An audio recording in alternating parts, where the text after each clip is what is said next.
All right, everyone, welcome in. Buckle up, because today we're launching headfirst into the Fantastic Four reboot. Yeah, it's getting real now. It is. We've got this really interesting article from the Express Tribune to dig into. They're talking all about the new poster. And of course, the trailer drops tomorrow. Oh, yeah, tomorrow's the big day. But Yeah. first, the poster. Right. What do you think about this super minimalist design? It's smart. You know, give us a little taste. Build that hype without revealing anything too juicy. Totally. Just a giant launch butter front and center. And then the family names, bam, Richards, Storm, and Grimm. Makes you wonder, huh? What are they launching? Our rocket. Some crazy portal to another dimension. Seriously, my imagination is running wild already. No costumes, no action shots, nothing. Just that button and those names. It's kind of genius, though. Oh, absolutely. It's all about sparking conversation. Getting the fans, us, talking and theorizing. And it's definitely working. But let's talk about this cast.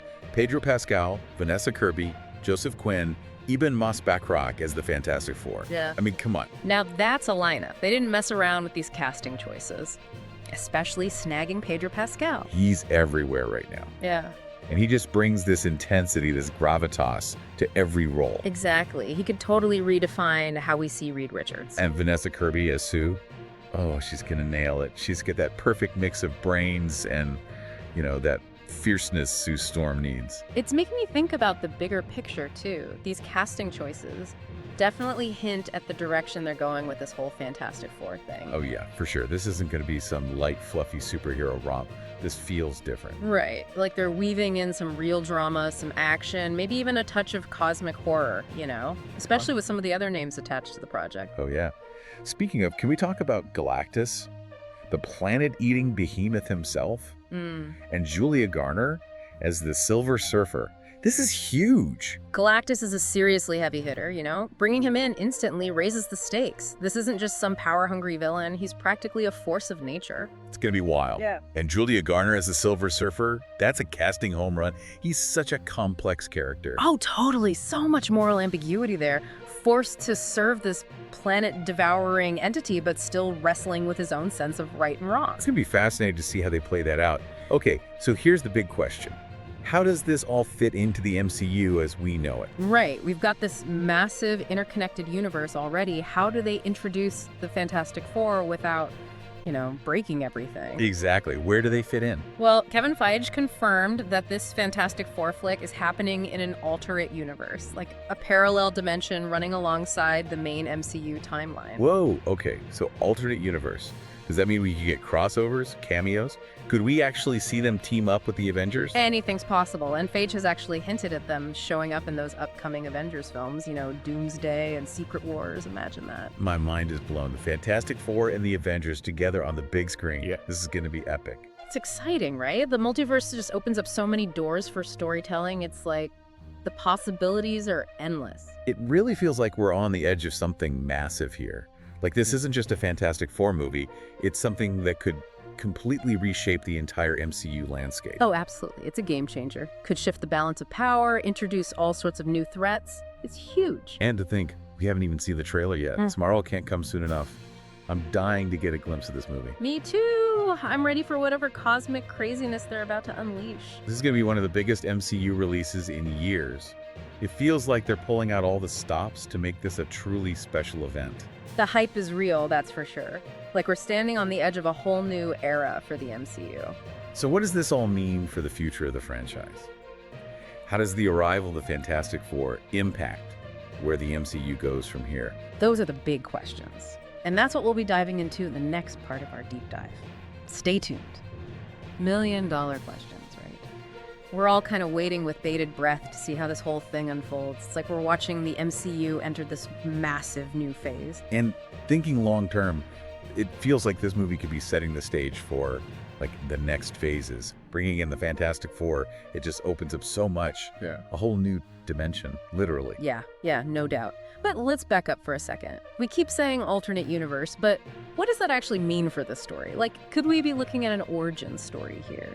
seeing how they get their powers in this new reality. Right. That makes a lot of sense. Gives them a fresh start.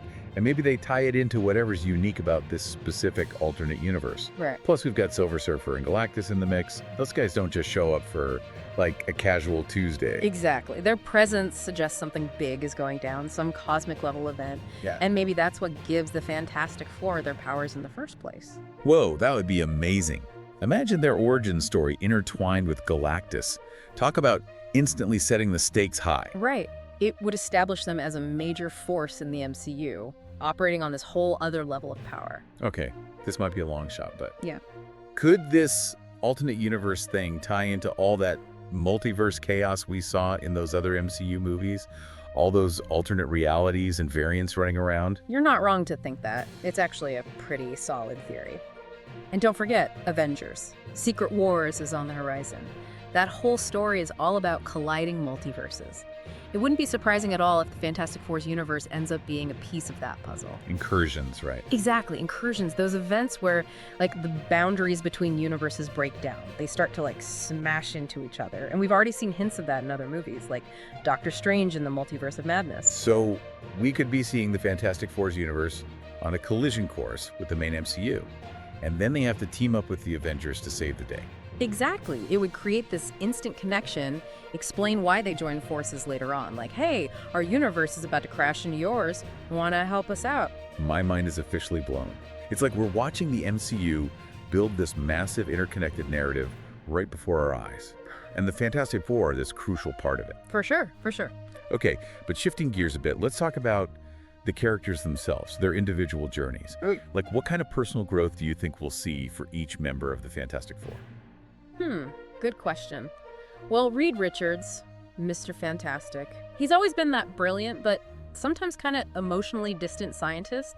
I think his arc might focus on him learning to balance, his intellectual pursuits with being a good leader, a good husband, a good father. It's that classic Reed Richards struggle, isn't it? The weight of the world on his shoulders versus the needs of his family. Right. And then you've got Sue Storm, the Invisible Woman. She's often the heart of the team, the glue that holds everyone together. I think her arc might focus on her stepping up as a leader in her own right, discovering the full potential of her powers, finding her voice within this team of really strong personalities. I would love to see Sue really come into her own, not just as a hero, but as a leader. Yeah. Someone who can take charge and isn't afraid to use her voice. No, Johnny Storm, the Human Torch, he's always been the impulsive one, the hothead. His journey might involve him learning some self-control, taming that impulsiveness, understanding that his actions have consequences. Classic Johnny, always bringing the heat, literally. He's the wild card, the one who keeps things interesting. And then we have Ben Grimm, the Thing. He's often the most tragic figure, right? Struggling with this loss of his humanity, this physical transformation. I think his arc might center on finding acceptance, finding inner strength, discovering that even though he looks like a monster, he can still be a hero. Ben's story is always so heartbreaking. It's about finding that hero within, even when you feel like you've lost everything. It's powerful stuff. And his dynamic with the rest of the team, especially Reed, it's always so compelling. It's about friendship, loyalty, accepting each other despite their differences, Speaking of dynamics, I'm really curious to see how they portray the overall team dynamic. The Fantastic Four are like this dysfunctional family, right? They bicker, they argue, they challenge each other, but at the end of the day, they're always there for each other. They're family. That's what makes them so relatable. It's not all sunshine and roses. They have their disagreements, but that love and loyalty always shines through. But how do you think the Fantastic Four will resonate with audiences who are already invested in the MCU? Will they feel like a natural fit, or will they stick out like a sore thumb? That's a good question. I think they bring something unique to the table. They're not gods or super soldiers. They're explorers, scientists. They represent this more grounded human element within this vast cosmic landscape. Their powers are fantastic, sure, but at their core, they're human.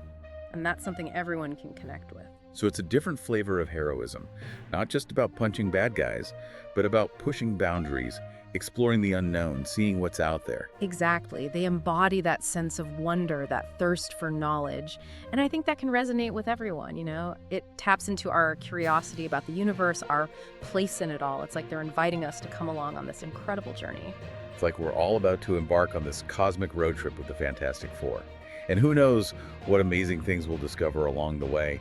But before we get too carried away with all our cosmic speculation, let's take a step back for a second. Yeah. We've covered a lot of ground here. We've dissected the poster, analyzed the cast, delved into the villains, explored potential storylines, and even considered how all of this might impact the larger MCU.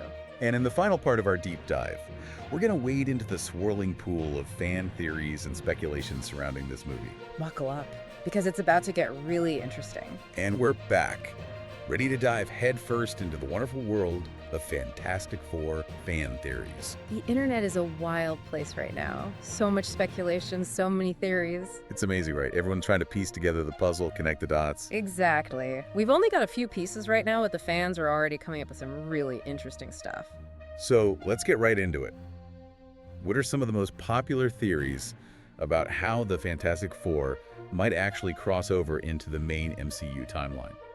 Well, a lot of folks are still hanging on to that whole incursion idea, those universes colliding. Makes sense, right? Heck, imagine their first encounter with the Avengers is basically, hey, so our universe is about to smash into yours. Yeah. Little help. Right. Instant high stakes. Plus, it explains why they'd need to team up later. Like, it's not just a casual hangout, it's a multiversal crisis. Love it. What else are people thinking? The quantum realm is a popular one. You know, that crazy dimension outside of space and time. We've seen it used for time travel, interdimensional travel. Yeah. So maybe the Fantastic Four accidentally stumble into the quantum realm and pop out in the main MCU timeline. Right, like a cosmic shortcut. Plus, it fits their whole explorer vibe, right? Always venturing into the unknown. I like that. Okay, but I gotta ask, what about Dr. Doom?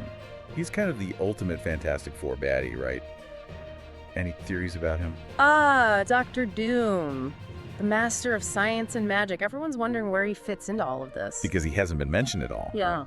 No casting announcements, nothing. Exactly. And that's got people thinking maybe he's a post-credit scene reveal, setting him up as the villain for a sequel? Ooh, now that's a classic Marvel move.